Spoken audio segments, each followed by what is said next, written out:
I'm really happy with the final outcome. We've created something quite special that I've not seen before. The whole idea behind this project was to try and produce a kitchen that doesn't look accessible or almost like it has been picked out of a hospital.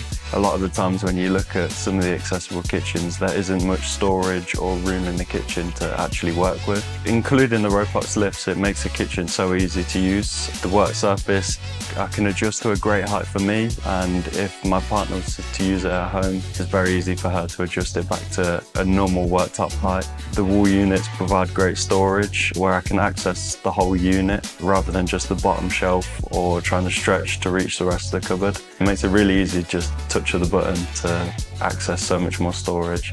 And then they fold away so the kitchen looks like a regular kitchen. Accessible kitchens don't have to be something that's ugly or an eyesore. We want disabled users to be happy to invite people around their house and show off their kitchen, and I think with the display we've created, we show that we can achieve that.